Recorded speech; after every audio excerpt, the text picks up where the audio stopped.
ಸ್ನೇಹಿತರೆ, ಜ್ಞಾನಭೂಮಿ ಕನ್ನಡ ಯೂಟ್ಯೂಬ್ ಚಾನೆಲ್ಗೆ ಸ್ವಾಗತ ಸುಸ್ವಾಗತ. ಈ ವಿಡಿಯೋದಲ್ಲಿ ನಾವು ಕನ್ನಡ ತಾಯಿ ಭುವನೇಶ್ವರಿ ದೇವಿಯ ಇತಿಹಾಸ ಮತ್ತು ಹಳದಿ ಕೆಂಪು ಬಣ್ಣದ ಕನ್ನಡ ಬಾವುಟ ಇತಿಹಾಸದ ಬಗ್ಗೆ ತಿಳಿದುಕೊಳ್ಳೋಣ.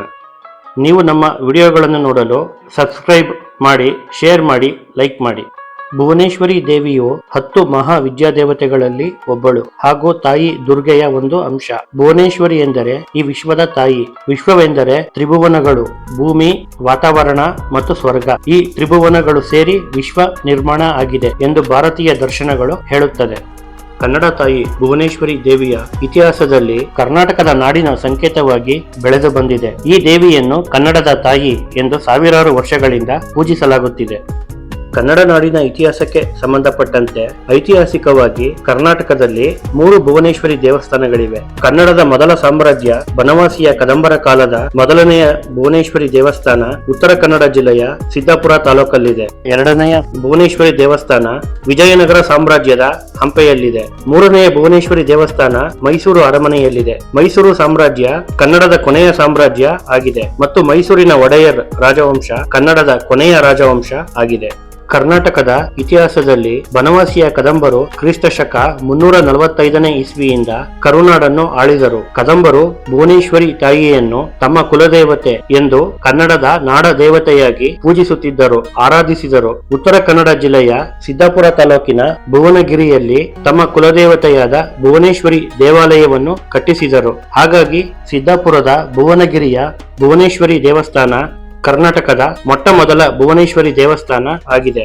ಕುತೂಹಲದ ಸಂಗತಿ ಎಂದರೆ ಕದಂಬರು ಕಟ್ಟಿಸಿದ ಸಿದ್ದಾಪುರದ ಭುವನಗಿರಿಯ ಭುವನೇಶ್ವರಿ ದೇವಸ್ಥಾನ ಪೂರ್ಣಗೊಂಡಿರಲಿಲ್ಲ. ವಿಜಯನಗರ ಸಾಮ್ರಾಜ್ಯದ ಅರಸರು ಅದರ ಜೀರ್ಣೋದ್ಧಾರ ಮಾಡಿದರು. ಬಳಿಕ 1692ನೇ ಇಸ್ವಿಲಿ ಉತ್ತರ ಕನ್ನಡ ಜಿಲ್ಲೆಯ ಬೀಳಗಿ ಗ್ರಾಮದ ಕೊನೆಯ ಅರಸ ಬಸವೇಂದ್ರ ಭುವನೇಶ್ವರಿ ದೇಗುಲ ನಿರ್ಮಾಣವನ್ನು ಪೂರ್ಣಗೊಳಿಸಿದರು.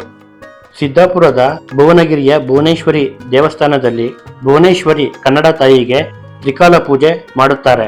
ತ್ರಿಕಾಲ ಪೂಜೆ ಎಂದರೆ ಬೆಳಗ್ಗೆ, ಮಧ್ಯಾಹ್ನ ಹಾಗೂ ಸಂಜೆ ಹೀಗೆ ಪ್ರತಿದಿನ 3 ಸಲ ಪೂಜೆ ಮಾಡುತ್ತಾರೆ. ಭುವನಗಿರಿ ಭುವನೇಶ್ವರಿ ದೇವಸ್ಥಾನ ತ್ರಿಕಾಲ ಪೂಜೆ ನಡೆಯುವ ಕರ್ನಾಟಕದ ಏಕೈಕ ದೇವಸ್ಥಾನ ಆಗಿದೆ. ಭುವನಗಿರಿ ಭುವನೇಶ್ವರಿ ದೇವಸ್ಥಾನದ ಬಳಿ ಕೆರೆ ಇದೆ. ಈ ಕೆರೆಯ ನೀರನ್ನು ಭುವನೇಶ್ವರಿ ದೇವಿಯ ಕಾರ್ಯಕ್ರಮಗಳಿಗೆ ಮಾತ್ರ ಬಳಸುತ್ತಾರೆ. ಇದನ್ನು ಹೊರತುಪಡಿಸಿ ಜಾನುವಾರುಗಳಿಗೆ ಮೀನು ಹಿಡಿಯುವುದಕ್ಕೆ ಮತ್ತು ಬಟ್ಟೆ ಒಗೆಯುವುದಕ್ಕೆ ಅನುಮತಿ ಇಲ್ಲ. ದೇವಸ್ಥಾನಕ್ಕೆ ಹೋಗಲು ಮೆಟ್ಟಿಲುಗಳಿವೆ. 350 ಮೆಟ್ಟಿಲುಗಳಿವೆ. ದೇವಸ್ಥಾನದ ದ್ವಾರಕ್ಕೆ ತಲುಪಲು ಮೆಟ್ಟಿಲುಗಳನ್ನು ಹತ್ತಿ ಹೋಗಬೇಕು. ಈ ದೇಗುಲವು ಎತ್ತರದ ಭುವನಗಿರಿ ಬೆಟ್ಟದ ಮೇಲೆ ಇದೆ. ಈ ದೇವಸ್ಥಾನ ಪಶ್ಚಿಮ ಘಟ್ಟಗಳ ಅರಣ್ಯದ ಮಧ್ಯಭಾಗದಲ್ಲಿ ಇದೆ. ನವೆಂಬರ್ 1ರಂದು ಕನ್ನಡ ರಾಜ್ಯೋತ್ಸವದ ದಿನ ಭುವನಗಿರಿ ದೇವಸ್ಥಾನವನ್ನು ಹಳದಿ ಕೆಂಪು ಬಣ್ಣದ ಕನ್ನಡ ಬಾವುಟಗಳಿಂದ ಅಲಂಕರಿಸಿ ಭುವನೇಶ್ವರಿ ಕನ್ನಡ ತಾಯಿಗೆ ವಿಶೇಷ ಪೂಜೆ ಮಾಡುತ್ತಾರೆ. ಉತ್ತರ ಕನ್ನಡ ಜಿಲ್ಲೆಯ ಸಿದ್ದಾಪುರ ತಾಲೂಕಿನ ಭುವನಗಿರಿ ಭುವನೇಶ್ವರಿ ದೇವಸ್ಥಾನ ಸಿದ್ದಾಪುರದಿಂದ ಕುಮಟಾ ರಸ್ತೆಯಲ್ಲಿ 8 ಕಿಲೋಮೀಟರ್ ದೂರ ಇದೆ. ವಿಜಯನಗರ ಸಾಮ್ರಾಜ್ಯ ಸ್ಥಾಪನೆಯಾಗುವ ಮೊದಲೇ ಹಂಪೆಯಲ್ಲಿ ಕನ್ನಡ ತಾಯಿ ಭುವನೇಶ್ವರಿ ದೇವಿಯ ದೇವಸ್ಥಾನ ಇತ್ತು ಎಂಬುದನ್ನು ಚಾರಿತ್ರಿಕ ದಾಖಲೆಗಳು ಸಾರುತ್ತವೆ. ಕನ್ನಡಾಭಿಮಾನ ಮೂಡಿಸಲು ಭುವನೇಶ್ವರಿ ದೇವಿಯನ್ನು ನಡದೇವತೆ ಎಂದು ಸ್ವೀಕರಿಸಲಾಗಿದೆ. ಹಂಪೆಯ ಶ್ರೀ ವಿರೂಪಾಕ್ಷ ದೇಗುಲದ ಉತ್ತರ ಭಾಗದಲ್ಲಿ ಭುವನೇಶ್ವರಿ ದೇವಸ್ಥಾನ ಇದೆ. ಈ ದೇಗುಲವು ಕಲ್ಯಾಣ ಚಾಲುಕ್ಯರ ಶೈಲಿಯಲ್ಲಿದೆ. ಕ್ರಿಸ್ತ ಶಕ 12ನೇ ಶತಮಾನದ ಶಿಲ್ಪಕಲೆ ರಚನೆಗಳಿವೆ. ಕಲ್ಯಾಣ ಚಾಲುಕ್ಯರ ಶೈಲಿಯಲ್ಲಿ ಭುವನೇಶ್ವರಿ ದೇವಿಯ ವಿಗ್ರಹ ಕೆತ್ತಲಾಗಿದೆ. ಈ ದೇವಸ್ಥಾನವು ಬಸಾಲ್ಟ್ ಶಿಲೆಯಲ್ಲಿ ಮಾಡಿದ ದುಂಡಾದ ಕಂಬಗಳು, ಚಾವಣಿ ಮತ್ತು ದ್ವಾರ ಬಂಧಗಳಂತಹ ಕೆತ್ತನೆಗಳಿಂದ ಕೂಡಿದ್ದು ಆಕರ್ಷಕವಾಗಿದೆ. 13ನೇ ಶತಮಾನದಲ್ಲಿ ಗುರು ವಿದ್ಯಾರಣ್ಯರು ನಾಡನ್ನು ಒಂದುಗೂಡಿಸಲು ಪ್ರಯತ್ನಿಸಿದಾಗ ಭುವನೇಶ್ವರಿಯನ್ನು ನಾಡಿನ ಒಳಿತಿಗಾಗಿ ಒಗ್ಗೂಡಿ ಬಳಸಲಾಯಿತು. ಭುವನೇಶ್ವರಿ ದೇವಿಯನ್ನು ಜಪಿಸಿ ವಿದ್ಯಾರಣ್ಯರು ತಪಸ್ಸು ಮಾಡಿದರು ಎಂಬ ಪ್ರತೀತಿ ಇದೆ. ವಿದ್ಯಾರಣ್ಯರು ಶೃಂಗೇರಿ ಶಾರದಾ ಪೀಠದ 12ನೇ ಗುರುಗಳಾಗಿದ್ದರು. ಹಂಪೆಗೆ ಮರಳಿ ಹಕ್ಕಬುಕ್ಕರಿಗೆ ಸಹಾಯ ಮಾಡಿ ವಿಜಯನಗರ ಸಾಮ್ರಾಜ್ಯ ಸ್ಥಾಪನೆ ಮಾಡಿದರು ಎಂದು ಹಂಪೆಯ ವಿದ್ಯಾರಣ್ಯ ಮಠದ ಇತಿಹಾಸ ತಿಳಿಸುತ್ತದೆ. ವಿಜಯನಗರ ಸಾಮ್ರಾಜ್ಯ ಸ್ಥಾಪನೆ ಆಗಿದ್ದು 1336ನೇ ಇಸ್ವಿಲಿ. ಇದಕ್ಕಿಂತ ಮುಂಚೆ 12ನೇ ಶತಮಾನದಲ್ಲಿ ಅಂದರೆ 200 ವರ್ಷಗಳ ಮೊದಲೇ ಕಲ್ಯಾಣ ಚಾಲುಕ್ಯರ ಕಾಲದಲ್ಲಿ ಹಂಪೆಯಲ್ಲಿ ಭುವನೇಶ್ವರಿ ದೇವಸ್ಥಾನ ಇತ್ತು. 7 ಅಥವಾ 8ನೇ ಶತಮಾನದಲ್ಲಿ ಹಂಪೆಯಲ್ಲಿ ಭುವನೇಶ್ವರಿ ದೇವಸ್ಥಾನ ನಿರ್ಮಿಸಿರಬಹುದು ಎಂದು ಶಾಸನಗಳಲ್ಲಿ ಮಾಹಿತಿ ಇದೆ.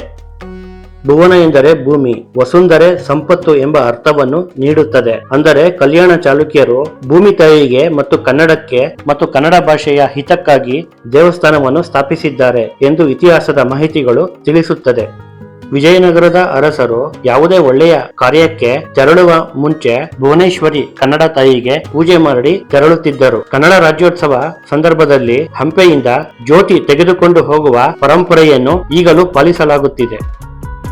ಮೈಸೂರು ಅರಮನೆಯ ಆವರಣದಲ್ಲಿ ತಾಯಿ ಭುವನೇಶ್ವರಿ ದೇವಸ್ಥಾನ ಇದೆ. ಪ್ರತಿದಿನ ಅಭಿಷೇಕ, ಸಂಕಲ್ಪ ಪೂಜೆ, ಅರ್ಚನೆ ಸೇರಿ ಹಲವು ಪೂಜೆಯನ್ನು ಮಾಡ್ತಾರೆ. ಈ ದೇವಸ್ಥಾನವನ್ನು 1951ರಲ್ಲಿ ಮೈಸೂರಿನ ಕೊನೆಯ ಅರಸರಾದ ಜಯಚಾಮರಾಜ ಒಡೆಯರ್ ಅವರು ನಿರ್ಮಾಣ ಮಾಡಿದರು. ಖ್ಯಾತ ಶಿಲ್ಪಿ ಸಿದ್ಧಲಿಂಗ ಸ್ವಾಮಿ ಮೈಸೂರು ಅರಮನೆಯ ಭುವನೇಶ್ವರಿ ದೇವಿಯ ವಿಗ್ರಹವನ್ನು ಆಕರ್ಷಕವಾಗಿ ಕೆತ್ತಿದ್ದಾರೆ. ಪ್ರತಿ ವರ್ಷ ಮೈಸೂರು ಜಿಲ್ಲಾಡಳಿತದಿಂದ ಅರಮನೆಯ ಭುವನೇಶ್ವರಿ ದೇವಿಗೆ ಮೊದಲು ಪೂಜೆ ಸಲ್ಲಿಸಿ ಕನ್ನಡ ರಾಜ್ಯೋತ್ಸವ ಆಚರಿಸುತ್ತಾರೆ. ಪ್ರವಾಸಕ್ಕೆ ಮೈಸೂರು ಅರಮನೆಗೆ ಭೇಟಿ ನೀಡಿದಾಗ ಮತ್ತು ಸಂಜೆ ಅರಮನೆಯ ದೀಪಾಲಂಕಾರ ನೋಡಲು ಹೋದಾಗ ಹಾಗೂ ಸಂಜೆ ಅರಮನೆ ಆವರಣದಲ್ಲಿ ಧ್ವನಿ ಬೆಳಕಿನ ವ್ಯವಸ್ಥೆ ಕಾರ್ಯಕ್ರಮ ನೋಡಲು ಹೋದಾಗ ಭುವನೇಶ್ವರಿ ದೇವಸ್ಥಾನಕ್ಕೆ ಹೋಗಿ ಭುವನೇಶ್ವರಿ ದೇವಿಯ ದರ್ಶನ ಮಾಡಬಹುದು. ಕರ್ನಾಟಕದ ಏಕೀಕರಣ ಸಮಯದಲ್ಲಿ ಕನ್ನಡ ನಾಡಿನ ಜನರಲ್ಲಿ ಅಭಿಮಾನ ಮೂಡಿಸಲು ಕವಿ ಮತ್ತು ಸಾಹಿತಿಗಳಾದ ಆಲೂರು ವೆಂಕಟರಾಯರು, BM ಶ್ರೀ, ಕುವೆಂಪು, ವರಕವಿ ಬೇಂದ್ರೆ, ಶಾಂತ ಕವಿಗಳು ಅವರು ತಮ್ಮ ಗದ್ಯ ಮತ್ತು ಕವನಗಳ ಮೂಲಕ ಕನ್ನಡ ತಾಯಿಯ ಭುವನೇಶ್ವರಿಯನ್ನು ಪದ್ಯ ಬರೆದಿದ್ದಾರೆ. ಕೆಲವು ಸಾಹಿತಿಗಳು ಗದ್ಯದಲ್ಲಿ ಭುವನೇಶ್ವರಿಯನ್ನು ವಿವರಿಸಿದ್ದಾರೆ.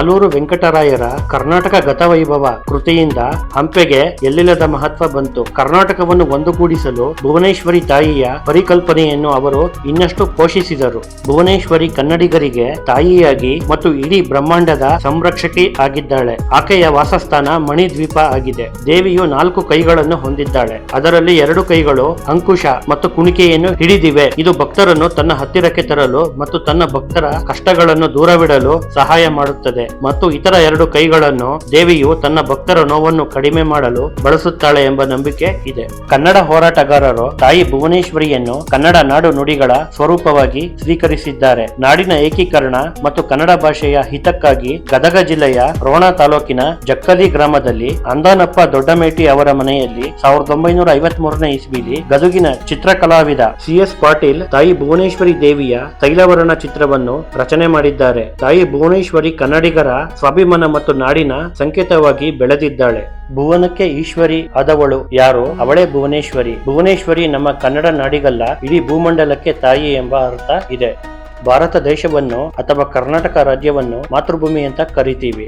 ಸ್ನೇಹಿತರೆ, ಹಳದಿ ಕೆಂಪು ಬಣ್ಣದ ಕನ್ನಡ ಬಾವುಟ ಇತಿಹಾಸದ ಬಗ್ಗೆ ತಿಳಿದುಕೊಳ್ಳೋಣ.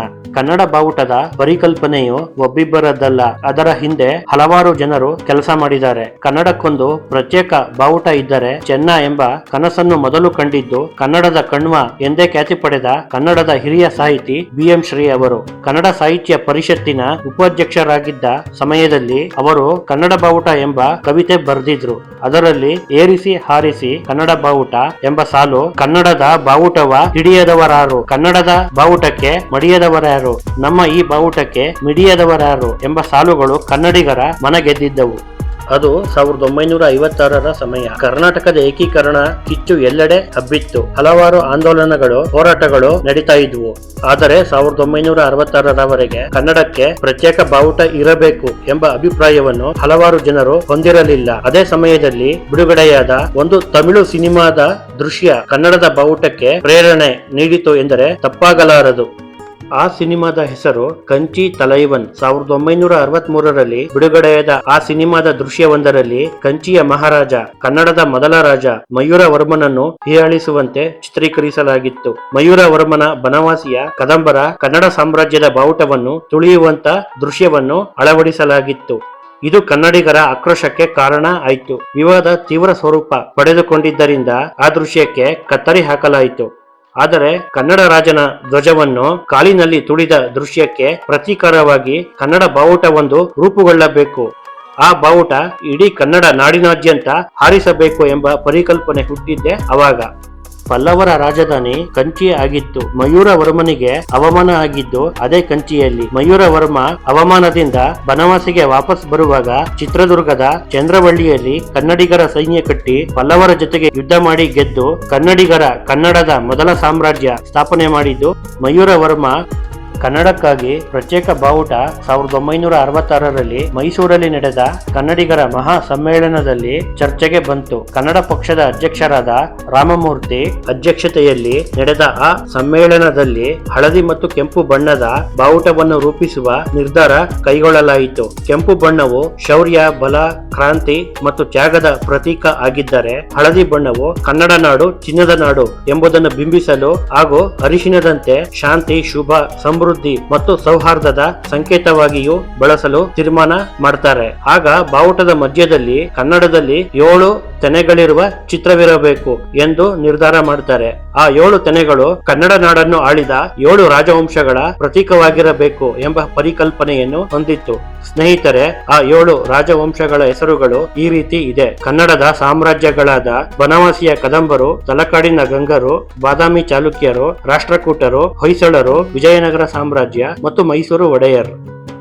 ಆದರೆ ಬಾವುಟದ ಅಚ್ಚು ಮಾಡುವಿಕೆ ಮುಂತಾದ ಕೆಲವು ಪ್ರಾಯೋಗಿಕ ಸಮಸ್ಯೆಗಳಿಂದಾಗಿ ಆ ಬಾವುಟದ ಪರಿಕಲ್ಪನೆಯನ್ನು ಪರಿಷ್ಕರಿಸಲು ಮತ್ತೆ ರಾಮಸ್ವಾಮಿಯವರ ನೇತೃತ್ವದಲ್ಲಿ ಸಭೆ ಸೇರಲಾಯಿತು. ಅಂತಿಮವಾಗಿ ಹಳದಿ ಹಾಗೂ ಕೆಂಪು ಬಣ್ಣದ ಬಾವುಟವನ್ನು ಅಂತಿಮಗೊಳಿಸಿ ಅದನ್ನೇ ಎಲ್ಲರೂ ಬಳಸಲು ತೀರ್ಮಾನ ಮಾಡಿದ್ರು. ಆ ಬಾವುಟ ಬಳಕೆಗೆ ಬರುತ್ತಲೇ ಅತಿ ಬೇಗನೆ ಅದು ಜನಪ್ರಿಯ ಆಯಿತು. ಆಗಿನಿಂದ ಇಲ್ಲಿ ತನಕ ಹಳದಿ ಕೆಂಪು ಬಣ್ಣದ ಕನ್ನಡ ಬಾವುಟ ಕನ್ನಡಿಗರ ಹಾಗೂ ಕನ್ನಡ ನಾಡಿನ ಪ್ರತೀಕವಾಗಿ ರಾರಾಜಿಸುತ್ತಲೇ ಇದೆ. ವಿಜಯನಗರ ಸಾಮ್ರಾಜ್ಯದ ಬಾವುಟ ಹಳದಿ ಬಾವುಟದಲ್ಲಿ ಕೆಂಪು ಚಿತ್ರ ಇತ್ತು. ಈಗ ಚಾಲ್ತಿಯಲ್ಲಿರುವ 2025ನೇ ಇಸ್ವಿಯ ಕರ್ನಾಟಕದ ನಾಡಹಬ್ಬ ಮೈಸೂರು ದಸರಾ ಉದ್ಘಾಟನೆ ಕಾರ್ಯಕ್ರಮ ವಿವಾದ ಆಗಿದೆ. ಲೇಖಕಿ ಬಾನು ಮುಸ್ತಾಕ್ ಅವರು 2023ನೇ ಇಸ್ವಿಲಿ ಬೆಂಗಳೂರಿನಲ್ಲಿ ನಡೆದ ಜನಸಾಹಿತ್ಯ ಸಮ್ಮೇಳನ ಎಂಬ ಒಂದು ಬಂಡಾಯ ಸಾಹಿತಿಗಳ ಕಾರ್ಯಕ್ರಮದಲ್ಲಿ ಮಾತನಾಡುವಾಗ ಕನ್ನಡ ಬಾವುಟಕ್ಕೆ ಅರಿಶಿಣ ಕುಂಕುಮ ಹಚ್ಚಿದ್ದೀರಾ ಮತ್ತು ಕನ್ನಡವನ್ನು ಭುವನೇಶ್ವರಿ ದೇವಿಯಾಗಿ ಮಾಡ್ಬಿಟ್ಟಿದ್ದೀರಾ ಅಂತ ಹೇಳಿದ್ರು. ಅವರು ವೇದಿಕೆ ಮೇಲೆ ಮಾತನಾಡುವಾಗ ಯೋಚನೆ ಮಾಡಿ ಮಾತಾಡಬೇಕು. ವೇದಿಕೆ ಮೇಲೆ ಇದೀನಿ, ಮೈಕ್ ಸಿಕ್ಕಿದೆ ಅಂತ ಬಾಯಿಗೆ ಬಂದ ಹಾಗೆ ಮಾತಾಡಬಾರದು ಮತ್ತು ಯಾರೋ ಬೇರೆ ಅವರನ್ನ ಮೆಚ್ಚಿಸಲು ಮಾತಾಡಬಾರದು. ಬಾನು ಮುಸ್ತಾಕ್ ಅವರು ಇಲ್ಲೇ ಭಾರತದಲ್ಲೇ ಹುಟ್ಟಿದ್ದಾರೆ. ಅವರಿಗೆ ಭಾರತೀಯ ಸಂಸ್ಕೃತಿ ಏನು ಅಂತ ಗೊತ್ತಿದೆ. ಆದರೆ ನನ್ನ ಹೇಳಿಕೆಯಿಂದ ಬಹುಸಂಖ್ಯಾತರಿಗೆ ಬೇಜಾರಾಗುತ್ತೆ ಅಂತ ಅವರು ಯೋಚನೆ ಮಾಡಲಿಲ್ಲ. ಬಂಡಾಯ ಸಾಹಿತಿಗಳ ಕಾರ್ಯಕ್ರಮದಲ್ಲಿ ನಾವು ಬೇರೆ ಏನು ನಿರೀಕ್ಷೆ ಮಾಡಕ್ಕೆ ಸಾಧ್ಯ ಇಲ್ಲ. ಕನ್ನಡ ನವೋದಯ ಸಾಹಿತ್ಯದ ಕಾಲದಲ್ಲಿ BM ಶ್ರೀ, ಕುವೆಂಪು, ಬೇಂದ್ರೆ, ಮಾಸ್ತಿ ವೆಂಕಟೇಶ ಅಯ್ಯಂಗಾರ್, ಶಿವರಾಮ ಕಾರಂತ್, ವಿ.ಕೃ. ಗೋಕಾಕ್, DVG ಇವರ ಕಾಲದಲ್ಲಿ ಈ ತರ ಇರಲಿಲ್ಲ.